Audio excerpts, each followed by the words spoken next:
그러면 우리가 지금 제 앞에 있는 이 마이크, 책상 뭐 이런 것들이 실제 현실이 아니라는 겁니까?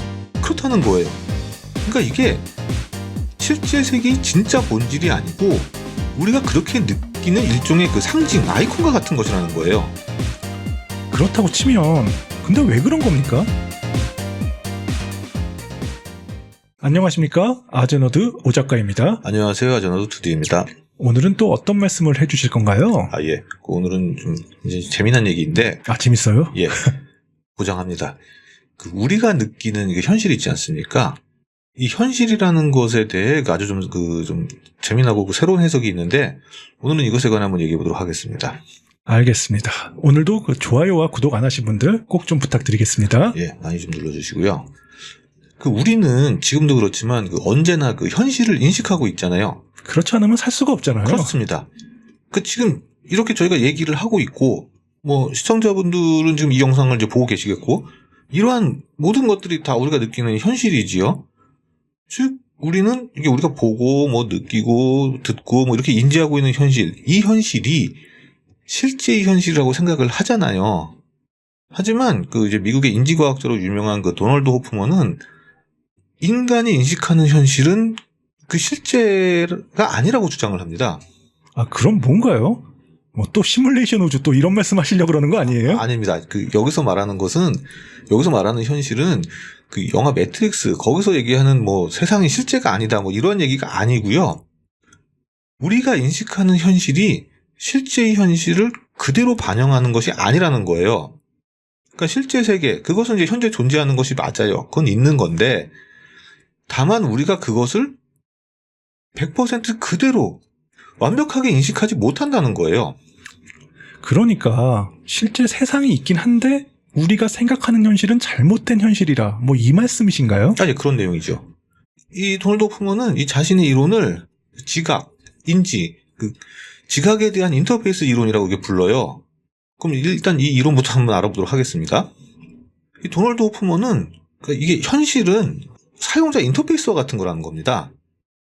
우리가 지금 보고 인식하고 있는 물건들, 지금 여기 있는 책상들, 그리고 지금 말하고 있는 소리, 이 방, 공간과 지금 흘러가고 있는 시간 등등, 이러한 것들은 실제 세계의 본질이 아닌 우리와 실제 현실 사이의 인터페이스라고 얘기를 하는 거예요. 그러면서 이게 컴퓨터 데스크탑을 예시로 듭니다.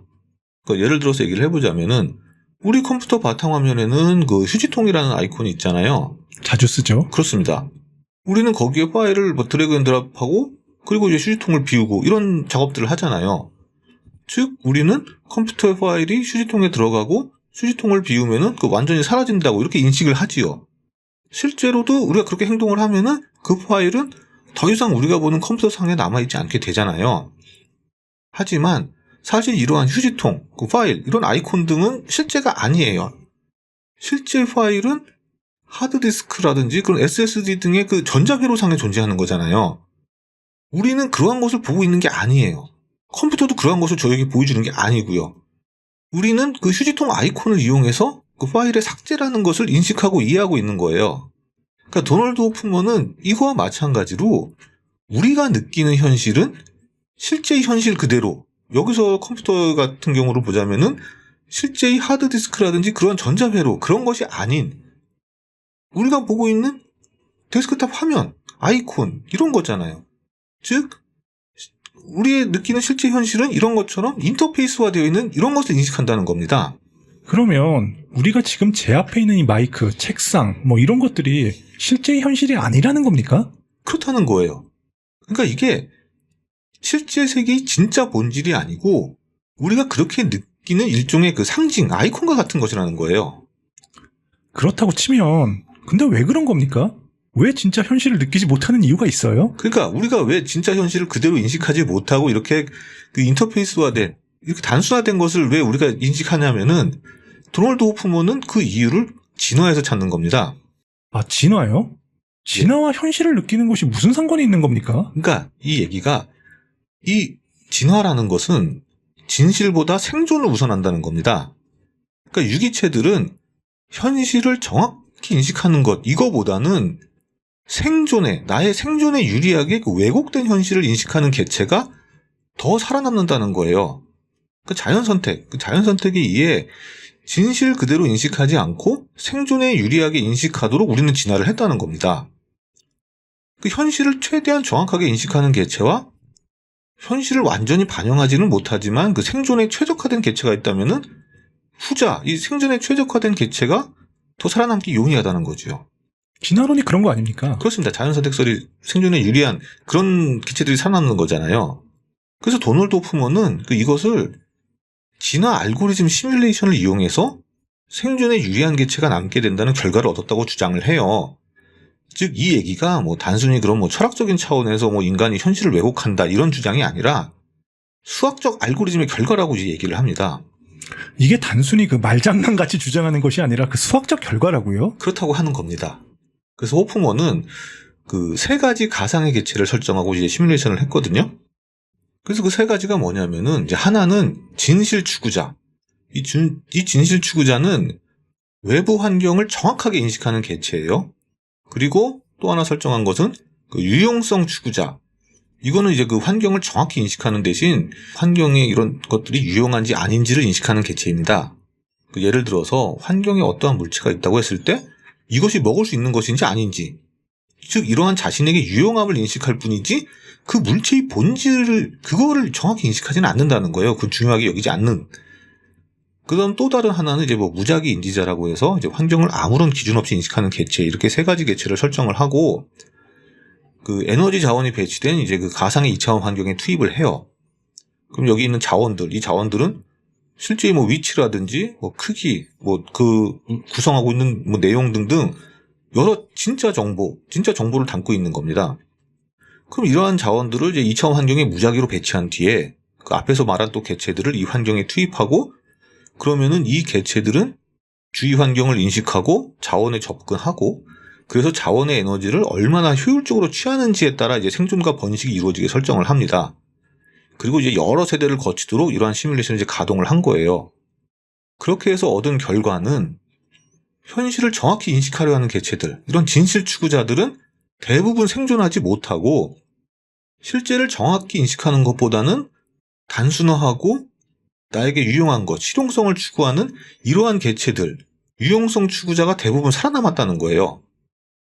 그러니까 호프만은 이러한 결과의 이유를 뭐라고 얘기를 하냐면은, 먼저 진실을 추구하는 개체, 이 진실 추구자는 환경의 여러 정보들을 세밀하게 분석하기 때문에 속도나 효율성에서 뒤처지게 된다는 거예요.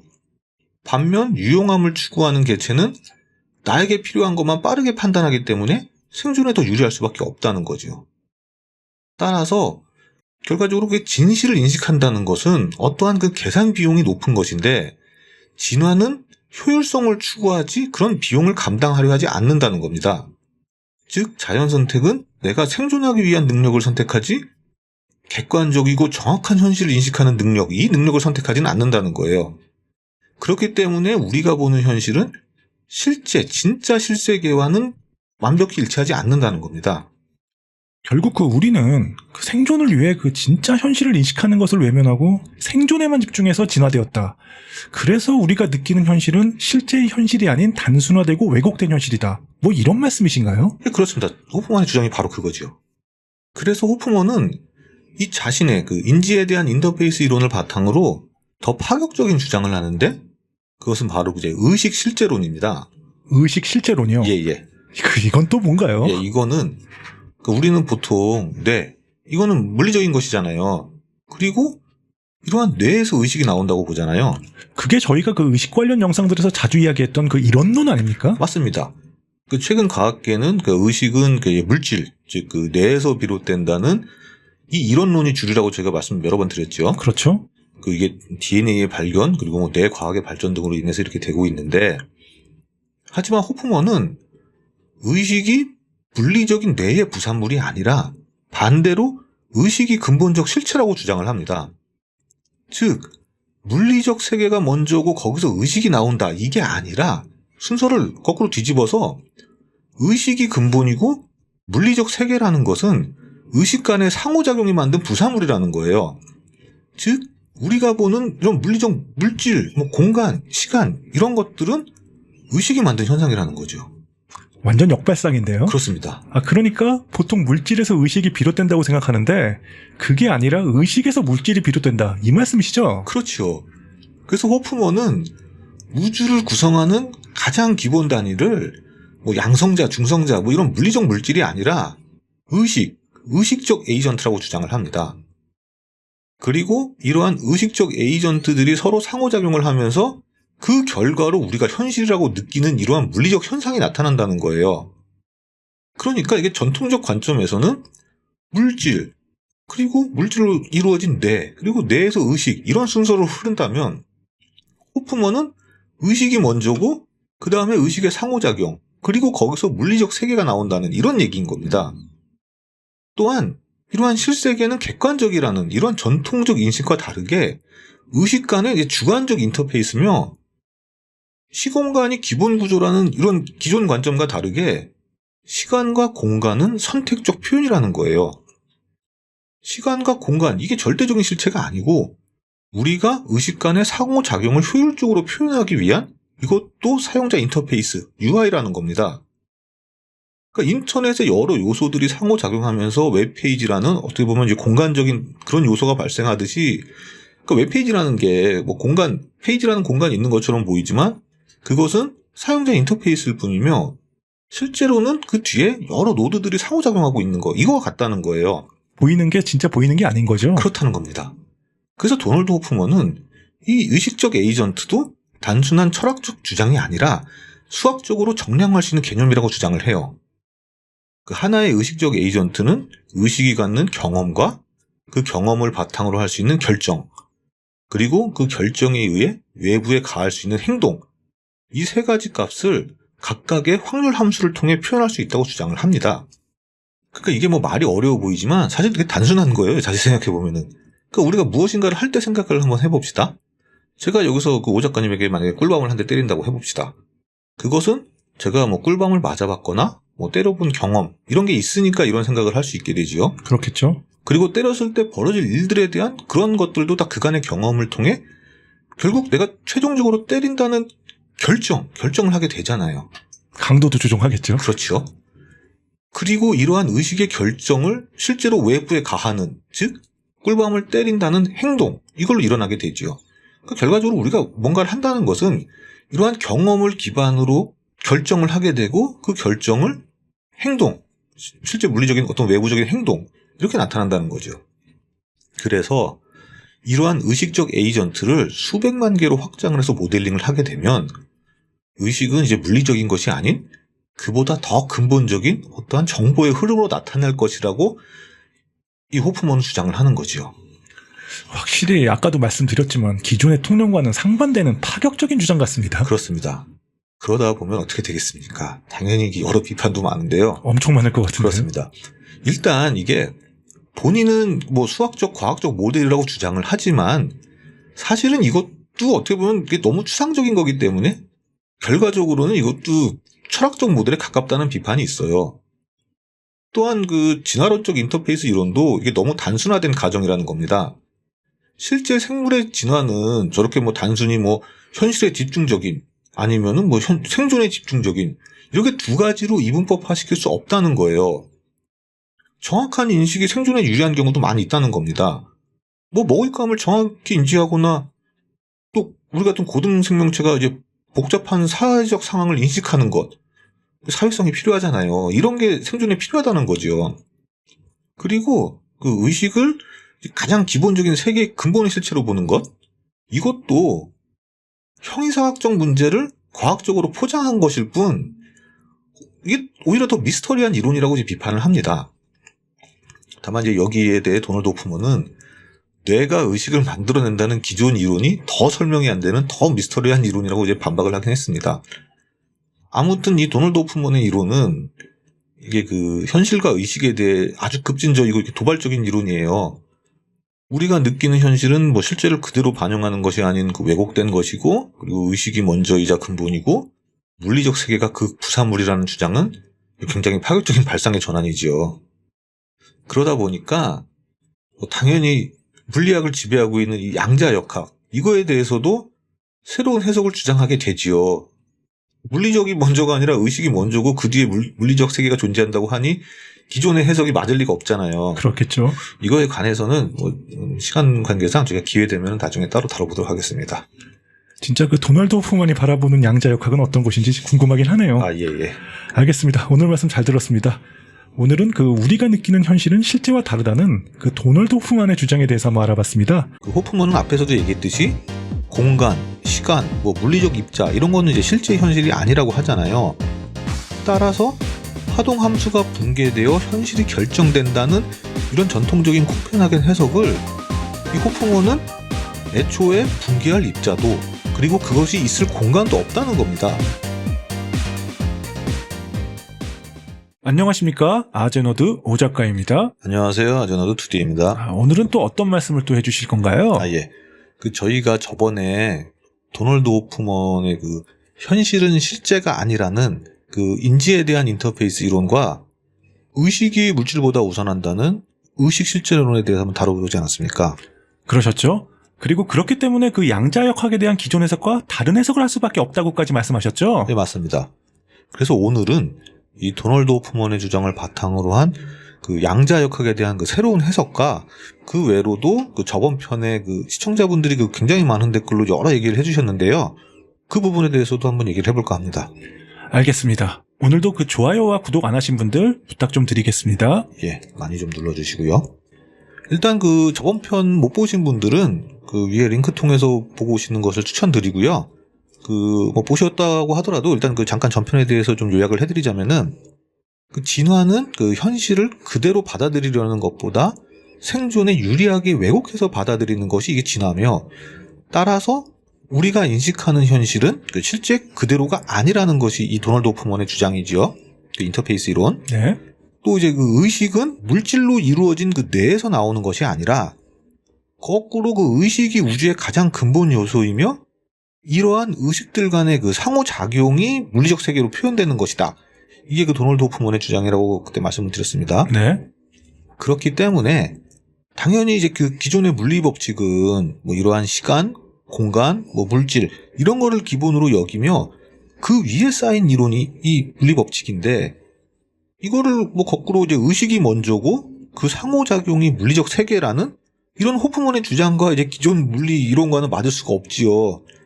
그렇기 때문에 그 현대 물리학의 기반인 이 양자역학에 대한 해석도 당연히 다룰 수밖에 없습니다. 그 저희가 예전에도 그 여러 번 그 현재 양자역학의 주류 해석은 그 코펜하겐 해석이라고 말씀드렸잖아요. 그렇습니다. 그 외로 그 다세계 해석 같은 것이 또 있었고요. 그렇습니다. 하지만 이 호프만의 이 양자역학에 대한 해석은 이제 이것들과는 전혀 다른데요.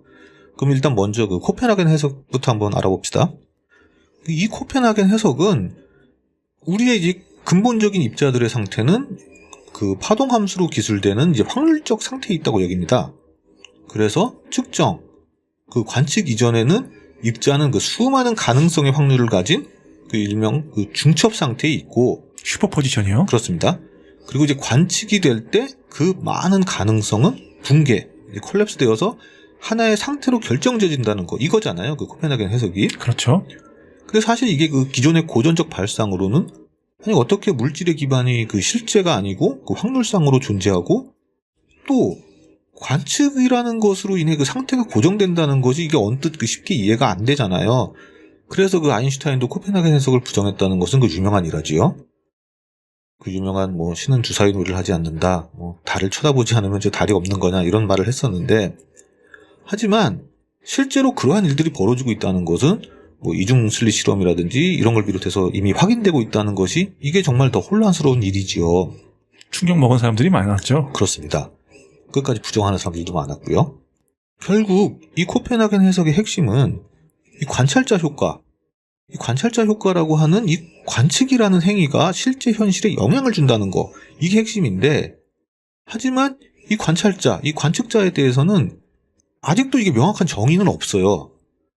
코펜하겐 해석은 이 관측이라는 행위도 어떻게 보면은 이 관측 장치와 그 입자의 그 상호작용이 발생하기 때문에 그 상호작용이 붕괴를 가져온다고 이렇게 해석을 하지만 그게 아니라 관측자는 의식이 있는 존재 이렇게 보고서 의식이 붕괴를 일으킨다고 주장하는 사람들도 있어요.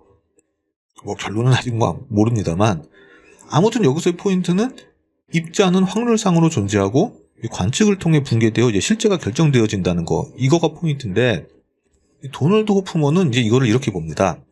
그 호프먼은 앞에서도 얘기했듯이 공간, 시간, 뭐 물리적 입자 이런 거는 이제 실제 현실이 아니라고 하잖아요. 따라서 파동 함수가 붕괴되어 현실이 결정된다는 이런 전통적인 코펜하겐 해석을 이 호프먼은 애초에 붕괴할 입자도 그리고 그것이 있을 공간도 없다는 겁니다. 그러니까 앞에서 호프먼은 의식이 상호작용하는 것이 이제 물리적 상징으로 표현되는 것 이렇게 말을 하잖아요. 따라서 공간, 시간, 물질 이런 것들은 의식적 에이전트가 사용하는 그 인터페이스 상징이라고 주장을 합니다. 그렇기 때문에 붕괴는 이 물리적 사건이 아니고 의식이 상호작용하는 순간 그때 새로 생성되는 경험, 지각, 인지 이렇다는 겁니다. 그러니까 파동 함수는 이러한 의식들의 그 상호작용의 수학적 표현일 뿐이라는 거예요. 그러니까 실제 입자가 그 불확정성의 원리에 의해 실제화되지 않고 중첩되어 있다가 붕괴를 통해서 실체화된다는 것이 코펜하겐 해석인데, 그게 아니라 시간, 공간, 물질들이 존재하지 않지만 의식들이 상호작용해서 생성된 결과가 바로 저렇게 실체화된다는 겁니까? 그렇습니다. 그러니까 코펜하겐 해석에서 말하는 관측, 붕괴 이거는 물리적 사건이 아니라 의식에 의해 생겨난 인식의 전환이라는 거예요. 인식의 전환이요? 그렇습니다. 그 시간과 공간 등은 절대적인 존재가 아니라 의식 간의 그냥 인터페이스 요소일 뿐이라는 거죠. 즉 의식만이 실제하는 요소며 시공간이나 물질은 그냥 상징, 심볼이라는 겁니다. 뿐만 아니라 양자역학의 그 또 하나의 난제인 얽힘, 그 얽힘에 대해서 이제 다른 해석을 내놓는데요. 일단 그 양자 얽힘은 서로 얽힘 상태에 있는 두 입자가 있으면은 이 두 개의 입자가 정말 아무리 멀리 떨어져 있어도 저 태양에 너무 멀리 있다고 하더라도 하나의 입자가 측정, 관측되어서 상태가 결정되어지면 저 멀리 떨어진 다른 입자의 상태도 바로 그 즉시 결정된다는 것. 이게 양자 얽힘입니다. 너무도 신기해가지고 SF 소설 같은 거 보면 많이 나오죠? 많이 나옵니다. 저희가 많이 삼체 특히. 삼체도 나오고 저희가 또 많이 비판했던 그 스타필드 게임에도 스타필드에도 나왔어요? 아예 얽힘이라는 그 챕터가 있는데 아무튼 이게 정말 너무나 불가사의하고 이 기존 이론으로는 절대 설명이 되지 않잖아요. 물질뿐만 아니라 정보도 그 빛의 속도를 넘을 수 없다는 것이 이게 상대성 이론인데 이 경우는 어떻게 보면 이게 정보가 빛보다 빨리 전달된 것처럼 보이잖아요. 저 멀리 떨어져 있어도 아무리 멀리 떨어져 있어도 한쪽에 이 값이 결정되는 순간 다른 것의 값이 결정이 돼 버리니까 정보가 이동한 것처럼 보이긴 하지요. 하지만 이것도 그 벨의 부등식 실험을 통해 이 얽힘은 실제로 존재한다는 것이 밝혀졌고 그래서 2022년에 그 양자 얽힘에 대한 연구로 그 알랭 아스페, 그 존 클라우저, 그리고 안톤 차일린 이 셋이 그냥 노벨 물리학상을 수상했습니다. 하지만 그 호프만의 해석은 이것도 의식의 상호작용을 보면 간단하다는 거예요. 그러니까 호프만은 앞에서 얘기했듯이 시간, 공간, 입자 이런 거를 다 그냥 의식의 인터페이스 상의 상징으로 여기잖아요. 그렇기 때문에 서로 멀리 떨어져 있는 입자라는 이 말부터가 절대적 실제를 전제하는 잘못된 표현이라는 겁니다. 그 전통적인 개념에서 보면 우리가 아주 멀리 떨어진 A와 B 이런 두 개의 입자 이런 개념은 호프만의 개념에서는 동일한 의식적 네트워크 상에 있기 때문에 이 둘 간의 상호작용은 즉각적인 것이 아니라 내재적인 것이라는 겁니다. 두 개의 멀리 떨어진 입자라는 공간 개념 자체가 의식의 네트워크 상의 상호작용의 결과일 뿐이라는 거죠. 하긴 그 호프만은 시간, 공간 다 의식의 상호작용이라고 했으니 그 개념에 따르면 이렇게 해석이 될 수 있겠네요. 그렇죠. 시간, 공간이라는 것 자체가 그냥 의식의 상호작용일 뿐이라는 거죠. 기존 양자역학에서 말하는 이 관측이라는 행위가 상태를 결정한다는 것은 사실은 의식의 선택이 현실을 구성하는 작용으로 이렇게 해석을 하고 물리적으로 떨어진 공간의 개념이라는 것도 공간은 그냥 인터페이스일 뿐이며 실제로는 의식이 연결된 네트워크의 일부라고 보는 겁니다. 그리고 이 파동 함수라는 것은 기존의 관점에서는 이게 그 양자 상태를 기술하는 도구지만 호프먼은 의식 간의 상호작용의 수학적 표현, 이게 파동 함수라고 해석을 하는 거예요. 그러면은 앞에서도 잠깐 얘기했지만 그 양자역학의 해석은 또 다른 것도 있잖아요. 이 코펜하겐 해석이 아닌 그 다른 양자역학의 해석 중 하나인 다세계 해석이나 또 그 데이비 보험이 주장하는 그 승문 변수 이론, 또는 이거를 그냥 그 드 브로이 보험 해석이라고도 하는데, 뭐 파일럿 웨이브 이론이라고도 하고요. 이것과도 확연히 다릅니다. 이거를 보자면은 다세계 해석은 이제 붕괴가 있는 것이 아니라 중첩된 가능성이 이제 모두 다 실제한다는 이론이고, 파일럿 웨이브는 아직 우리가 모르는 더 밑바탕에 숨은 변수 이론이 있다는 이론으로, 둘 다 코펜하겐 해석에서 말하는 붕괴, 이게 없다는 이론이에요. 호프만의 의식적 실제론도 이제 붕괴가 없다는 거죠. 그렇게 보면은 이것도 이제 이들 이론과 비슷하지만, 이 다세계 해석과 숨은 변수 이론은 이건 둘 다 결정론적 사고관을 가져요. 자세히 보면은 다세계 해석은 실제로 이 파동 함수에서 기술되는 그 확률의 모든 세상이 실제로 분기되어 존재한다는 결과적으로는 결정론적 해석이죠. 그리고 드 브로이 보험, 이 파일럿 웨이브 해석도 아직 우리가 모르는 숨은 변수, 그 파일럿 웨이브가 양자의 상태를 결정한다는 결정론적 해석입니다. 하지만 호프만의 견해는 그러한 것은 의식의 흐름에 의한 경험일 뿐이며, 의식 자체는 이제 비결정론이라는 이제 해석을 해요. 그러니까 이게 자세히 잘 보면은, 쉽게 해석을 하자면은, 다세계 해석은 붕괴가 일어나는 게 아니라 모든 가능성이 갈라진 평행 우주가 실제로 일어나며 우리는 단지 그 우주 중 하나에 있다는 주장이라고 하면은, 드 브로이 보험 해석은 우주에는 아직 숨겨진 길이 있고 우리는 그 길을 따라 정해진 길을 가고 있다는 해석, 이렇게 해석한다면은 호프먼은 우주도 없고 그런 길도 없고 오로지 우리가 걷는다는 그 경험 그 자체가 진짜이며, 그 외 나머지들은 다 인터페이스적 상징이라는 거죠. 좀 어렵긴 한데, 얘기를 듣다 보니까 그 양자역학과 의식의 상관관계에 대해 이야기하다 보니까 그 저희가 예전에 다뤘던 로저 펠로즈와 그 스튜어트 해머로프의 그 조화객관 한원 이론이 떠오르는데요. 예. 의식과 그 양자역학에 관한 얘기를 하다 보면은 이거 떠오르게 되지요. 그렇죠. 예. 자세한 내용은 못 보셨다면은 그 위에 그 해당 링크 보시는 것을 추천드리고요. 일단 이 조화객관 환원 이론에 대해서 이것도 짧게 설명드리자면은, 그러니까 의식을 단순히 그 뇌에서 일어나는 그 뉴런들의 화학 작용으로 보기 전에 그러한 화학 작용은 물리적으로 이제 환원될 수 있고, 그러면은 양자 중첩으로 환원될 수 있다는 겁니다. 즉 의식은 양자의 중첩이 붕괴되면서 일어나는 현상인데, 여기서는 이제 붕괴라는 단어 대신 그 오브젝티브 리덕션이라는 용어를 씁니다. 그리고 이 역할을 하는 것이 뇌에 있는 미세소관에서 이러한 양자적 현상이 일어나며 그것이 이제 우리의 의식을 형성한다고 보는 이론이에요. 이것도 굉장히 파격적이지 않습니까? 그렇습니다. 그래서 상당히 이것도 이제 비판받고 있는 이론이긴 한데, 하지만 호프먼은 이 이론도 결국은 물리적 세계를 기반으로 전제하고 만들어진 이론이라는 거예요. 그러니까 우리는 태어날 때부터 실제론자, 물리주의자로 태어나게 된다는 겁니다. 그럴 수밖에 없잖아요. 우리가 태어나고 이제 우리가 다 느끼고 있는 세상이 다 이런 것들인데. 물리적 세상에서 태어나니까 어쩔 수 없는 거 아닙니까? 그렇습니다. 그래서 우리가 우리의 물리적 세계라는 이런 개념을 포기한다는 것은 사실 정말 어려운 일이라며, 로저 펠로즈조차도 결국 그 틀 안에서 발전시킨 것일 뿐이라는 거예요. 물리적인 것을 버리고 의식을 먼저 우선하는 것, 이거를 받아들여야 한다는 게 이제 호프먼의 주장입니다. 그렇군요. 근데 저희 저번 영상에 많은 분들이 그 불교와 플라톤, 칸트에 대해서 얘기를 많이 하시면서 비슷하다는 댓글들을 많이 달아주셨어요. 예, 맞습니다. 많은 분들께서 방금 말씀하셨던 이런 내용들과의 유사성을 얘기하셨는데, 이거 실제로도 이 외국에서도 이 불교의 유심론, 그 일체 유심주와 이제 비교하는 글들도 꽤 많이 있어요.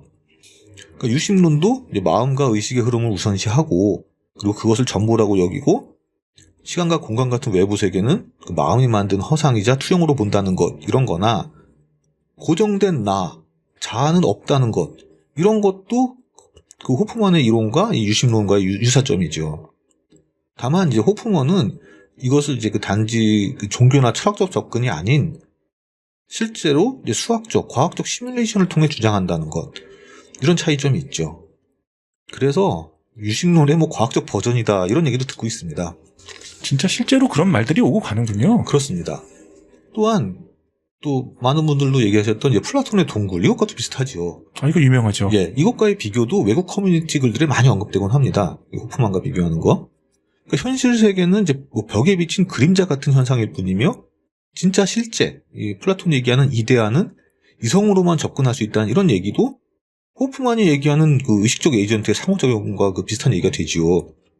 하지만 이제 뭐 플라톤은 이제 그 이데아라는 진짜 실제가 있으며 이 깨달음이라는 것은 그 이데아를 인식하는 것으로 여기며 이성을 통해 이제 진리 인식을 할 수 있다고 여기지만 호프먼은 그 우리의 그 진화가 이성까지 왜곡시킨다고 보는 이러한 좀 차이점이 있습니다. 절대 깨닫지 못한다는 말씀인가요? 어떻게 보면 그렇게 볼 수도 있죠.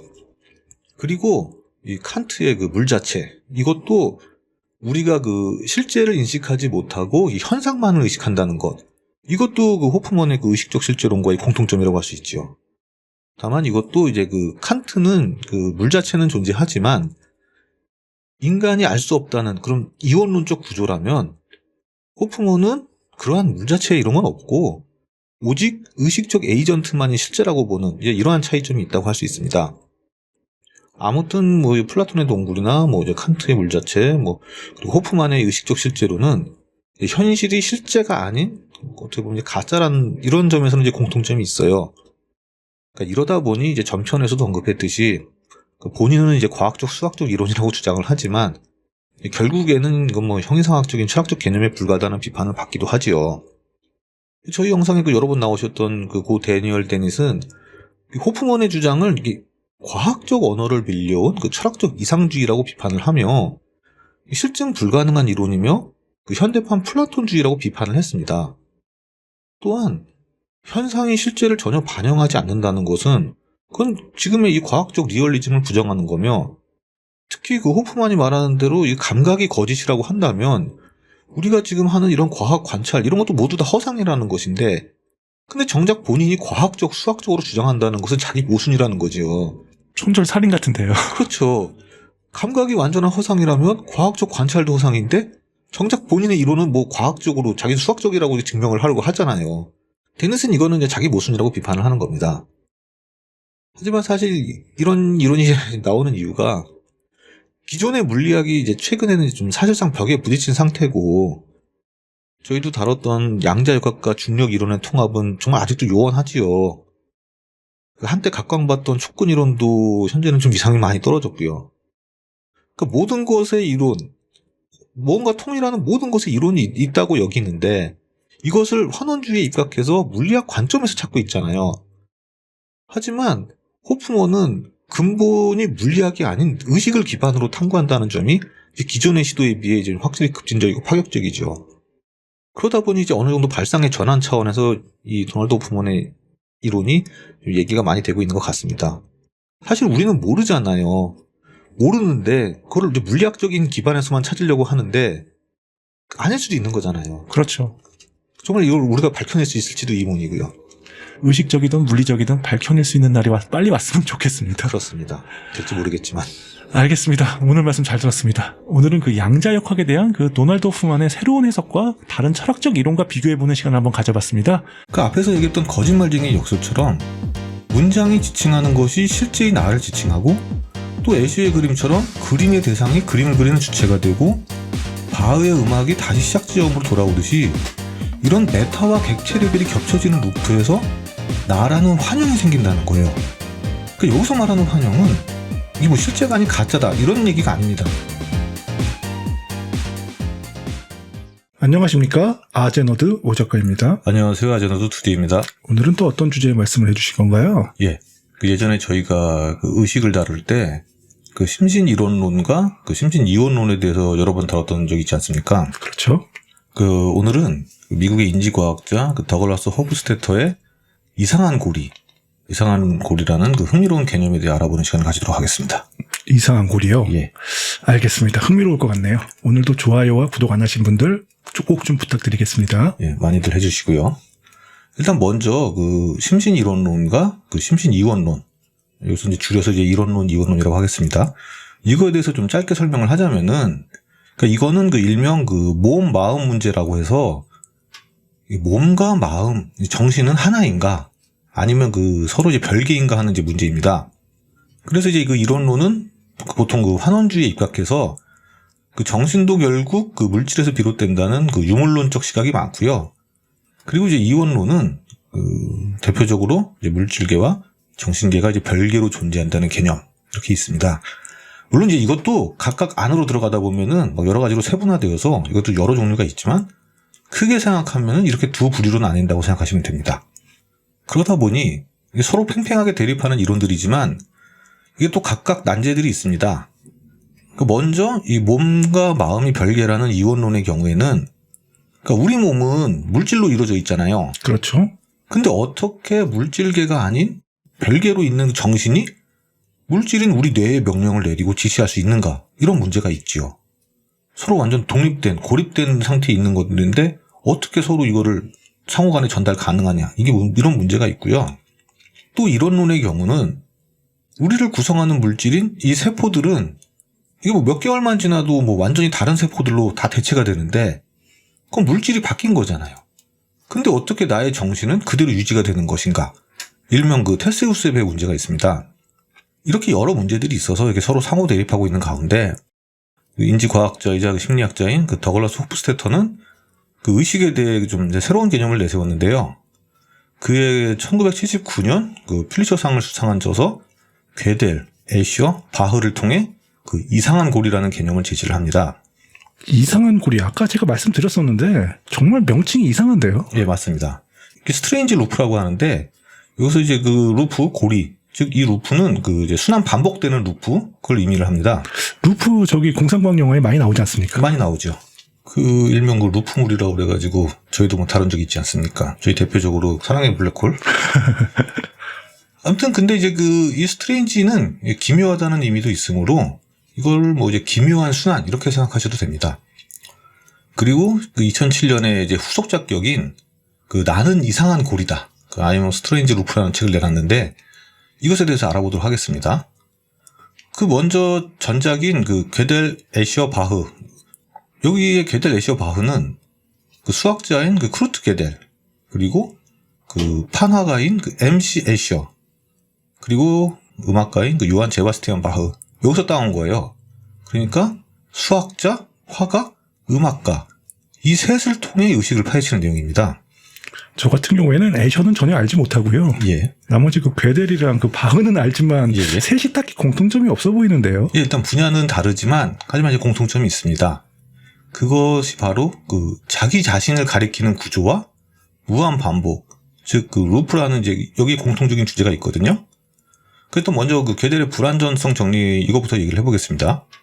이거는 저희도 예전에 몇 번 설명을 했지만 이거 수학적으로 설명하면 이제 굉장히 복잡하지만 간단히 보자면은 어떤 체계 내에서는 그 체계에서는 증명할 수 없는 명제가 반드시 하나 이상은 존재한다는 내용이에요. 이렇게 말하면 어려워 보일 수도 있지만 그 저희가 다뤘던 정지 문제 이것도 이거에 해당하는 내용이고 더 간단한 예를 들자면 그때도 얘기했던 그 유명한 거짓말쟁이 역설 즉 나는 지금 거짓말을 하고 있다. 이 문장은 참인가 거짓인가입니다. 이 말이 참이라고 하면은 거짓말을 하고 있는 게 아님으로 모순이 되죠. 그러네요. 반대로 이 말이 거짓이라고 하면은 또 말의 내용은 진실이 되니까 이 문장하고 일치하지 않기 때문에 또 모순이 되죠. 즉 자기 참조에 의한 모순이 발생합니다. 이렇게 서로 자기 참조를 하게 되므로 이제 루프가 발생하게 되죠.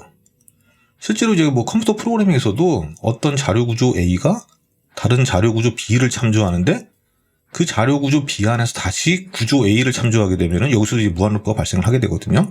정지 문제가 그렇게 해서 발생하는군요. 그렇습니다. 이거랑 비슷한 내용입니다. 그리고 이제 애셔 잘 모른다고 하셨는데 이제 그림 보시면 압니다. 이 대표적인 작품인 상대성 이거를 보면은 일명 그 무한계단이라고 이거 많이들 보셨을 겁니다. 이게 그 애셔의 작품이에요? 그렇습니다. 그러니까 계속 계단을 오르지만 결과적으로 제자리로 오게 되죠. 그리고 이 애셔의 또 다른 작품 그 그림 그리는 손이라고 있는데 이것도 많이들 보셨을 수 있는데 두 개의 손이 서로 자신을 그리고 있는 자기 참조와 루프를 보여주고 있는 거죠. 그리고 이제 나머지 하나 바흐의 경우는 그 바흐의 그 푸가와 그 카논 이거를 보면은 기본이 되는 주제를 반복하면서 또 이제 변형된 주제가 다른 성부에 다시 반복된 형태를 가집니다. 결국 이것도 자기 참조를 하면서 루프를 반복하는 그 재기를 가지는 거죠. 즉, 이 세 가지 인물의 작품의 공통점은 자기 참조를 하면서 반복하는 무한 재기적인 면이 이게 바로 공통점입니다. 그러면은 이게 왜 이상한 루프냐고 하면은 일반적으로 이제 루프라고 하면은 이제 같은 레벨 안에서 뱅뱅 도는 그런 구조를 의미를 하지요. 일반적으로는 그렇죠. 그렇습니다. 하지만 이 이상한 루프는 그 레벨이 이동하고 있는 것 같지만 결국 다시 시작점이라는 거예요. 그 끝없이 올라가는 것 같지만 결국은 제자리인 그 애쉬의 계단이나 거짓말쟁이의 역설처럼 결국 자기 자신을 지시하는 명제나 또 점점 음이 높아지며 변하는 것 같지만 다시 처음 시작음으로 되돌아오는 이런 카논 같은 형식은 단순한 순환이 아니라 레벨을 상승하는 것 같지만 결국 다시 처음으로 돌아오게 된다는 거죠. 그러니까 그 이상한 루프는 그 일반적인 그 자리에서 돌고 도는 것이 아니라 그 뭔가 변화하는 것 같은데 결국엔 다시 자기 자신으로 귀결된다. 뭐 이런 뜻인가요? 그렇죠. 그것이 바로 이상한 루프입니다. 그 단순히 그 자리에서 맴도는 것이 아니라 그 수준 간의 이동, 그 레벨 크로싱을 한다는 거예요. 그 나는 거짓말을 하고 있다. 이것이 지칭하는 것은 언어의 대상이자 동시에 자기 자신인 거예요. 여기서 거짓말을 하는 나는 객체이자 동시에 주체인 거죠. 애쉬의 그림도 마찬가지입니다. 손이 그림의 대상이자 동시에 그림을 그리는 주체인 거죠. 그래서 호프스테터는 우리의 의식 자아도 이렇게 이상한 루프와 같다는 거예요. 우리의 뇌는 그 뉴런의 발화들이 형성한 그 복잡한 기호 패턴 인식 시스템이라는 겁니다. 그리고 그 안에서 이러한 이상한 루프 과정을 통해 자기 자신을 모델링하게 된다는 거예요. 그것이 우리가 느끼는 의식이라는 겁니다. 그 우리 의식은 그 뉴런들의 그 패턴이 이상한 루프에 빠져서 만들어낸 것이라 이 말씀이신가요? 예. 잘 이해가 안 되는데요. 그러니까 뇌는 우리가 외부에서 느끼는 것들을 인식하잖아요. 눈으로 보고 귀로 듣고 이런 것들은 다 신경을 통해서 뇌로 신호가 전달되어서 우리가 이런 외부를 인식하게 되죠. 그렇게들 알고 있잖아요. 그렇죠. 그러니까 외부가 뭡니까? 즉 세상. 이 세상을 인식하게 되고 이 내용을 계속 업데이트하는 거예요. 그러면은 이 세상 속에 있는 나, 세상 속에 있는 나 자신을 인식하게 되고 결국에는 자기 자신, 나를 참조하는 루프를 만들어내게 된다는 겁니다. 뇌에서. 그리고 이것이 바로 의식이라는 거예요. 의식은 그런 단순한 뉴런의 신경신호의 결과물이 아니라 우리 뇌가 형성하는 이런 자기 참조 루프, 그러니까 세상을 인식하는 나, 세상을 인식하는 나라는 모델이 다시 자기 자신을 지각하는 주체가 된다는 거예요. 그 앞에서 얘기했던 거짓말쟁이 역설처럼 문장이 지칭하는 것이 실제의 나를 지칭하고 또 애쉬의 그림처럼 그림의 대상이 그림을 그리는 주체가 되고 바흐의 음악이 다시 시작 지점으로 돌아오듯이 이런 메타와 객체 레벨이 겹쳐지는 루프에서 나라는 환영이 생긴다는 거예요. 일루션이요. 예. 그러니까 여기서 말하는 환영은 이게 뭐 실제가 아닌 가짜다 이런 얘기가 아닙니다. 이상한 루프가 만들어낸 자기 지적 패턴이라는 거예요. 우리의 뇌와 그 속의 뉴런들은 물질이지만 의식은 그 물질에서 파생되는 고차원적 구조. 그게 환영, 그게 의식이라는 겁니다. 듣다 보니까 저희 이론론, 이원론 편에서 얘기했던 그 제럴드 에덜먼인가? 그분의 주장과 비슷한 것 같은데요. 예, 맞습니다. 그때도 제가 얘기했지만 그 제럴드 에덜먼은 그 신경과학자인데 그때 얘기했던 것이 그 단순한 뉴런의 발화가 어떻게 이런 복잡한 의식을 형성하냐 이 얘기인데 그때 에덜먼은 재진입이라는 그 일련의 피드백 과정을 통해 그 뉴런의 집단이 그 다윈의 자연선택설처럼 생존하고 창발한다는 거예요. 저희가 정보우주편에서도 얘기했지만 그 단순한 개미들의 행동이 모여서 복잡한 하나의 지성체처럼 행동하는 것처럼 그리고 또 코네이의 생명게임처럼 단순한 규칙에서 복잡한 패턴이 발생하듯이 뉴런 개개의 그런 단순한 발화들이 그것들이 그룹을 이루고 피드백, 즉 루프하면서 의식이 창발된다는 내용 이것들과 비슷하지요. 그러니까 뭐 이게 말이 어려워 보이지만 사실은 이제 우리의 의식이라는 것은 이 뇌라는 물질적 토대 위에서 이런 자기 참조를 하는 패턴이 발생하고 그것이 우리가 나라고 의식하는 그것이 된다는 얘기예요. 영원히 별개로 존재한다는 이원론과는 다릅니다. 즉 유물론적 이론론이지만 그렇다고 뇌 그 자체가 의식이 아니라 그 위에 존재하는 패턴에서 존재한다는 거예요. 그러니까 어떠한 음악이 있으면 그것의 매체가 CD이건 뭐 LP이건 MP3 파일이건 같은 음악이잖아요. 그렇죠. 같은 음악이죠. 그렇죠. 그러니까 호프스태터는 마음은 이렇게 음악, 뇌는 이러한 매체라고 보는 겁니다. 그렇기 때문에 앞서 얘기 드렸던 그 이론론의 난제들도 이것으로 설명을 할 수 있다는 거예요. 아까 얘기했던 물질이 달라졌는데 어떻게 같은 나일 수 있냐라는 일명 테세우스의 문제도 호프스태터의 주장은 핵심은 물질이 아니라 패턴이라는 관계와 구조의 보존입니다. 배의 나무 판자를 바꿔도 그 배의 설계나 구조, 기능, 심지어 그 배의 역사가 이어지면 같은 배로 보는 것처럼요. 또한 이 복제인간 문제도 어떤 것이 진짜이고 어떤 것이 가짜인지 이런 걸 가리는 개념만 버리면은 이 논리로 설명이 가능하다는 거예요. 그러니까 법적, 도덕적 문제 이런 걸 다 제외하고 생각을 하면은 원본과 복제된 개체 모두 다 과거의 나와 연속성을 가진 나라는 겁니다. 그러니까 우리가 프로그램을 복사해서 다른 컴퓨터에 설치한다고 해도 그 둘 다 그 프로그램이듯이 나라는 패턴도 분기되고 복제될 수 있다는 거예요. 그렇다면 여기서 또 의문이 있는데요. 사실 이런 얘기의 단골질문인데 저번에 정보통합이론 때도 나왔던 얘기지만 이 이상한 루프의 시각으로 보면 인공지능, 특히 최근에 챗GPT나 제미니 같은 대형 언어 모델들도 이상한 루프를 통해 의식을 가질 수 있을까요? 예, 이런 질문은 항상 의식, 그것도 이론론 얘기가 나오면 빠질 수 없지요. 2022년에 호프스태터는 이코노미스트지와 인터뷰를 한 적이 있는데요. 여기서 직접 챗GPT를 평가하고 판단을 했습니다. 그리고 호프스태터의 결론은 아직은 아니라는 겁니다. 그러니까 GPT는 유창하긴 하지만 근본적으로는 어리석다는 거예요. 그러니까 지금 현재 이런 대형 언어 모델들은 인간들이 만든 텍스트로 이루어진, 즉 어떠한 소리를 내도 똑같은 대답을 하는 장치에 불과하다는 겁니다. 이러한 언어 모델들은 자신이 말하는 내용이 뭔지 전혀 모르고 대답을 한다는 거예요. 의식이 나타나려면은 자기 자신을 알아야 한다는 것이 그게 여태 얘기한 그 이상한 루프의 핵심 개념이잖아요. 그러기 위해서는 자기 자신을 모니터링하고 모델링하는 그런 하위 시스템이 있어야 내부의 나를 인식할 수 있다는 겁니다.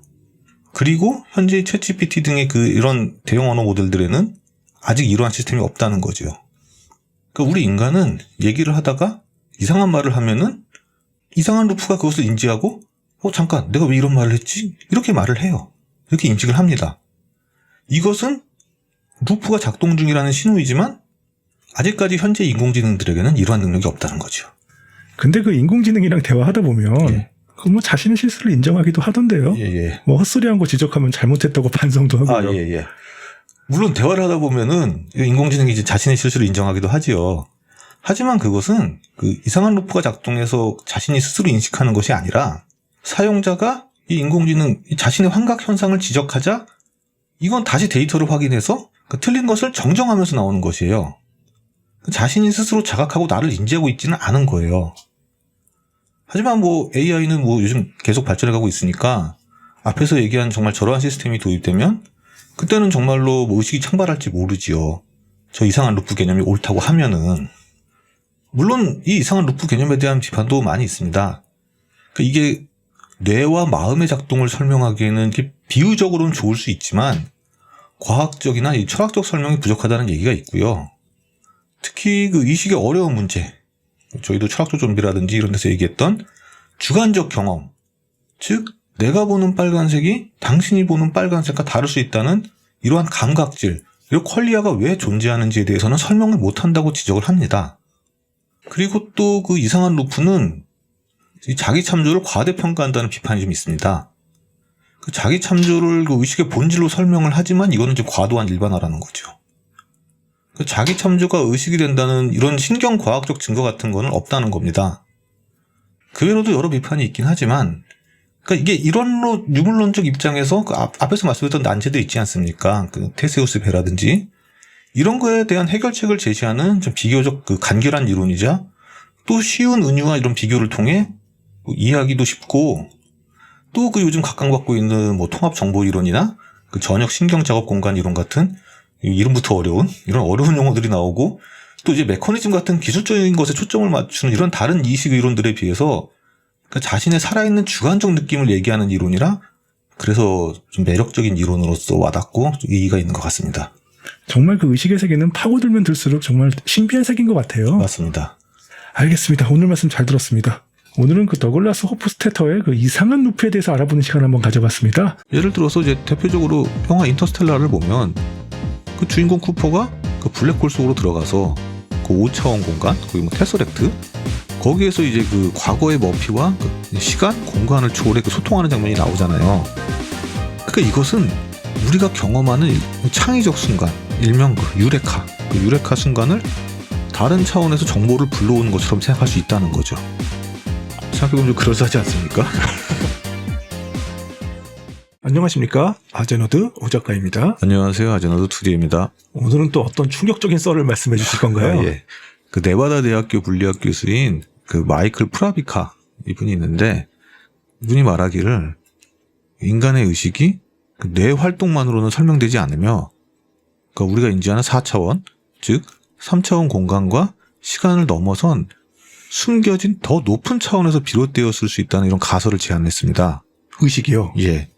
더 자세히 말하자면은 이 프라비카 교수는 창의성, 또 뭐 과학적 사고, 그리고 이제 뭐 우리가 꾸는 꿈과 같이, 그러니까 고도로 의식이 활성화된 순간에 우리의 의식이 이러한 더 높은 차원과 연결되어 정보를 얻는다고 주장을 했습니다. 오늘은 이 이야기를 한번 해보도록 하겠습니다. 아니 그 우리 의식이 현실에서도 더 높은 차원과 연결되어 있다고요? 예. 정말 정말 충격적인 말이 아닐 수 없는데. 예. 알겠습니다. 일단 좋아요와 구독 좀 많이 눌러주시길 부탁드리고요. 뭐 남은 이야기 마저 듣도록 하겠습니다. 예. 그러니까 여러분들도 이제 가끔 그런 경험 있지 않습니까? 그러니까 샤워하다가 막 갑자기 번쩍 떠오르는 해결책. 또 자다가 이제 꿈에서 본 장면이 현실의 문제의 뭐 힌트가 된 이런 순간. 그 마이클 프라비카 교수는 그러니까 이러한 순간들이 바로 우리의 의식이 보이지 않는 다른 차원에 이렇게 살짝 접속한 것이라고 주장을 하는 거예요. 아 그러니까요. 정말 무슨 임사체험 같은 특수한 상황이 아니라 저희 같은 그 일반인들도 흔히 경험할 수 있는 순간에도 우리의 의식이 고차원과 상호작용한다는 것인데 이게 무슨 근거를 가지고 주장하는 내용인가요? 예. 이 마이클 프라비카가 제시하는 이런 의식과 고차원 연결 가설은 이게 어떻게 뭐 실험적으로 증명되겠습니까? 이건 실험적 증거보다는 일단 그 개념적이고 철학적 동기와 이론 물리학, 특히 끈이론의 아이디어를 엮은 주장이에요. 끈이론이요? 예. 전혀 관계없어 보이는데요. 아, 근데 일단 그 물리학에서 말하는 이 고차원은 사실 수학에서는 굉장히 자연스럽습니다. 수학에서의 뭐 그런 고차원, 뭐 5차원, 6차원 이런 건 어려운 게 아닌데, 그러니까 끈이론 같은 이론은 우리가 보는 이런 3차원 공간과 시간 이거 외에 아주 작게 말려 있는 여분 차원을 도입하잖아요. 다만 이거는 이제 그 자연 법칙을 수학적으로 일관되게 묶으려는 장치이지 그 의식을 설명하려고 만든 개념은 아닙니다. 끈이론에서의 차원은. 하지만 이 프라비카 교수는 수학적으로 고차원을 다룰 수 있다는 사실 그 자체가 의식과 우주 구조의 더 깊은 연결을 시사할 수 있다고 말을 하는 거예요. 예를 들어서 만약 그 2차원 세계에 사는 존재가 있다고 하면은 3차원 9가 2차원 세계를 통과할 때 2차원 존재에게는 그거는 그냥 크기가 변하는 그냥 작은 점에서 엄청 큰 그 원으로 그렇게 보일 겁니다. 2차원 세계니까요. 그렇습니다. 마찬가지로 우리도 더 높은 차원을 직접 인지하지는 못하지만 의식을 통해 그 존재를 간접적으로 경험할 수 있다고 주장을 하는 거죠. 그래서 이런 비유를 통해서 이 프라비카 교수는 끈이론에서 사용하는 이 고차원 프레임을 의식의 문제에도 계속 확장하려는 시도를 하고 있는 겁니다. 근데 끈이 이론에서 말하는 차원과 저 프라비카 교수가 주장하는 의식의 고차원은 크게 연관성이 없어 보이는데요. 예, 앞에서도 말씀드렸듯이 그런 의도로 만들어진 건 아니기 때문에 그렇긴 하지요.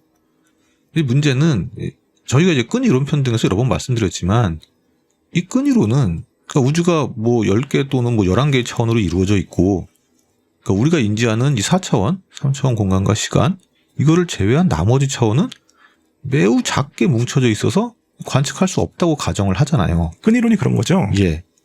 즉, 이 끈의 존재는 수학적으로는 설명이 가능하지만 하지만 이건 이제 직접 관측은 거의 포기한 이론이에요. 이거는 뭐 거대 입자가속기, 그 LHC 같은 이런 실험에서도 그런 고차원에 대한 직접적인 징후는 나타나지 않고 있고요. 정말 이것을 관측하려면은 지금보다 그 훨씬 높은 에너지 규모인 그 태양계만한 입자 가속기, 거의 그 뭐 다이슨 스피어 수준의 정말 상상을 초월한 규모의 에너지를 요구하는 슈퍼 입자 가속기가 필요하다고, 그렇다고 얘기를 하잖아요. 이것은 마이클 프라비카 교수도 검증 수단 이제 현재 범위를 벗어난다고 스스로 인정을 했을 정도예요. 그렇다면 뭔가 갑자기 그 불현듯 아이디어가 떠오르는 경우나 사실과 같은 꿈을 꾸고 일어나는 경우에 고차원을 그 들락거린다는 주장도 이거 엄청 무리수 아닌가요? 예. 그러니까 특정 의식 상태에서 이런 고차원의 접속이 일어난다는 이런 체험적 직관. 예를 들어서 예술에서의 뭐 창작이나 또 이제 과학적 통찰, 그리고 이제 사실과 같은 꿈처럼 이러한 그 고양된 의식 상태에서 의식이 물리세계의 베일을 뚫고 고차원과 동기화되어 창의성의 흐름을 받는다는 것. 이게 프라비카 교수의 주장인데, 사실 학계에서는 그 저런 고차원 없어도 고전적으로 관측 가능한 이런 뇌의 신경 지표와 네트워크 모델로도 이런 건 상당 부분 설명된다고 봐요. 즉 프라비카 교수가 말하는 고차원 인터페이스를 추가 가설로 도입할 필요성은 현재로서는 없다는 거죠. 결국 이 주장은 그 현상 보고 수준의 서술이지 실제 계측 가능한 우리의 물리적 세계의 신호와 매칭된 데이터는 당연히 제시하지 못하고 있는 거죠. 이렇듯 이 프라비카 교수는 우리 마음이 수학적 4차원 너머를 사유하고 연산할 수 있다는 사실을 강조하며, 인간의 의식이 궁극적으로 이런 생물학적 기계를 넘어선 어떤 계층 위의 존재와 관련될 수 있음을 주장하지만, 여기까지 얘기가 나오면 사실 이건 철학적 추론이지 실증적 검증은 아니라고 볼 수 있지요. 아니 그래도 상당한 그 지식이 있으신 그 물리학과 교수인데 왜 검증도 되기 힘든 다소 무리한 주장을 하시는 이유가 있을까요? 뭐 학계에서도 비판이 많을 것 같은데요. 예, 그것은 아무래도 이제 그의 종교적 신념을 이제 이유로 보는데, 이 프라비카 교수는 이제 스스로 이제 독실한 그리스도교 신자라고 말을 해요. 그래서 이 성서에 나오는 이제 승천, 하늘로 올라가는 이런 내러티브를 고차원 이동의 은유로 읽을 수 있다고 이렇게까지 말을 해요. 즉 신앙적 서사와 고차원 물리를 잇는 그런 해석의 틀이 그의 세계관에서 이제 중요한 근거 역할을 하고 있는 것으로 이제 추정이 됩니다. 그러니 당연히 이제 실제로 과학계에서 많은 비판을 받고 있는데요. 대표적으로 포드햄 대학교의 물리학자 스티븐 홀러는 프라비카의 이런 해석에 대하여, 아니 이런 검증 가능한 물리학을 놔두고 그런 미지의 영역을 신적, 초월적 설명으로 메우는 방식이라면서 비판을 했습니다. 그러니까 현 지식의 빈틈을 저러한 초월적, 이런 신비주의적 설명으로 메우는 방식은 검증을 포기하게 되고, 그 과거에 그 천동설을 주장하기 위해서 행성들이 태양을 돈다는 그런 쉬운 모델을 놔두고 무리하게 그 천동설 기준의 행성의 움직임을 표현하기 위해 도입했던 주전원, 이런 주전원처럼 설득력이 부족한 모형을 보완하려고 복잡한 모형을 쌓는 일이 되기 쉽다고 이제 비판을 했습니다. 많은 비판을 받고 있네요. 예. 그럼에도 저는 그 개인적으로 이 프라비카 교수의 주장을 들으면서 과학보다는 그 여러 영화들이나 몇몇 그 동양 철학들이 생각나는데요. 예, 그렇습니다. 사실 그 대중문화적으로 보면 고차원과의 접속이 뭐 창의성이나 영감, 뭐 각성 등의 은유로 자주 활용되는 모습이 여러 번 등장을 하지요. 예를 들어서 이제 대표적으로 영화 인터스텔라를 보면 그 주인공 쿠퍼가 그 블랙홀 속으로 들어가서 그 5차원 공간, 거기 뭐 테서렉트, 거기에서 이제 그 과거의 머피와 그 시간, 공간을 초월해 그 소통하는 장면이 나오잖아요. 클라이막스죠. 예. 그러니까 이것은 우리가 경험하는 창의적 순간, 일명 그 유레카 순간을 다른 차원에서 정보를 불러오는 것처럼 생각할 수 있다는 거죠. 생각해보면 좀 그럴싸하지 않습니까? 또한 그 마블의 영화 그 닥터 스트레인지에서 그 주인공이 막 명상과 마법 훈련을 통해 그 다차원적 시각을 얻고 또 평범한 인식의 장벽을 넘어서는 장면이 나오는데, 이것도 의식이 고차원 게이트, 고차원의 문을 열어 새로운 지혜나 능력을 획득한다는 그런 것과 닮아 있을 수 있다는 거죠. 그럴듯한데요. 그렇습니다. 또한 의식이 이제 고차원과 상호작용한다는 아이디어는 뭐 이 프라비카 교수는 아까 기독교 신자라고 얘기했지만 그 외에도 동양 철학의 여러 핵심 테마와 은유적 그리고 이제 개념적 공통점이 꽤 많아요. 다만 뭐 동일한 주장은 아니고, 그러니까 이제 그 수학적 차원을 말하는 이 현대 물리의 언어와 수행, 직관, 뭐 이런 해탈을 말하는 이제 동양 철학의 언어가 다르니 그러니까 직접적인 연결은 좀 무리가 있을 수 있지요. 다시 말하자면 이제 그러니까 보이지 않는 깊은 패턴이 있고 의식의 상태 변화로 이제 그것과 공명할 수 있다는 그런 직관적인 공통점은 존재하지만 과학은 이것을 이제 그 차원이라는 정량 모델로 한정하는 한편 동양 철학은 수행, 그리고 또 윤리적 변용이라는 다른 목표와 언어로 다룬다는 차이가 있다고 생각이 됩니다. 근데 어떻게 보면은 이제 같은 내용을 두고 수학이라는 언어와 철학이라는 그런 언어적 차이라고 생각할 수도 있을 수는 있지요. 그렇군요. 그럼 마지막으로 그 프라비카 교수의 그 의식과 관련된 이런 주장이 뭐 과학적 검증 부분 등에서 뭐 이런 많은 지적을 당함에도 언론이나 그 여러 커뮤니티에서 비교적 관심 있게 다뤄지는 이유가 뭔가요? 아니, 여러 이유가 있겠지만 일단 이런 주장의 핵심 아이디어가 이제 과학에 관심이 적은 일반인들에게도 좀 관심을 끌 만큼 좀 자극적인 부분도 있겠고, 하지만 이제 무엇보다 결국은 우리가 이제 인간의 마음, 즉 의식이라는 것에 아직도 이제 뭐 무지한 이유가 가장 큰 것 때문일 것 같습니다. 그러니까 저희도 영상으로 다루었던 그 전역 작업 공간 이론과 통합 정보 이론과 같이 그러니까 뇌내 정보의 이런 전역적 방송, 브로드캐스팅과 통합을 통해 의식 접근성이 생긴다고 설명하는 이런 의식에 관한 가설들도 아직은 이제 지속적으로 이제 실험과 협업이 계속 진행 중이고 결론이 아직 나온 건 아니죠. 그리고 또 의식과 양자역학을 연결하려는 시도인 저희도 여러 번 다뤘던 조화객관 환원 이론도 최근 일부 연구자들은 뭐 의식이 양자 수준의 현상과 관련이 있을 수 있다고 보기도 하지만 이것 또한 뭐 아직은 이제 가설의 단계에 머물러 있는 수준이지요. 물론 이 프라비카 교수의 주장은 그저 여분 차원이 존재한다는 이런 끈이론에서 파생한 그런 이론적 가능성에 체험적 직관과 뭐 신학적 해석까지 넣어버린 그 앞에서 얘기했던 뭐 전역 작업 공간 이론이나 뭐 조화 객관 환원 이런 가설들보다 더 근거가 부족한 주장이지만 사실 어차피 이러한 대부분 의식과 관련된 가설들 또한 뭐 다 재현 가능한 데이터라든지 그런 뭐 실험, 뭐 증거 이런 게 제시되지는 않았고 물리적 실험 결과로도 뒷받침되고 있지는 않잖아요. 결국 모두 다 이렇게 막상 들었을 때는 흥미롭긴 하지만 뭐 근거는 이제 부족하다고 할 수 있겠죠. 뭐 정도의 차이는 있겠지만요. 참 그 아직도 우리 인류가 해결하고 알아가야 할 것들이 정말 많은 것 같습니다. 그렇습니다. 빠른 시일에 인간과 우주에 관한 많은 비밀들이 풀렸으면 좋겠고요. 알겠습니다. 오늘 말씀 잘 들었습니다. 오늘은 그 물리학과 교수가 주장하는 의식이 고차원과 상호작용한다는 아이디어에 대한 이야기 한번 나눠봤습니다. 영상 흥미로우셨다면요. 좋아요와 구독 많이 좀 눌러주시고요. 저희는 다음 시간에 더 좋은 영상으로 찾아뵙겠습니다. 지금까지 아제너드였고요. 시청해주셔서 감사합니다. 감사합니다.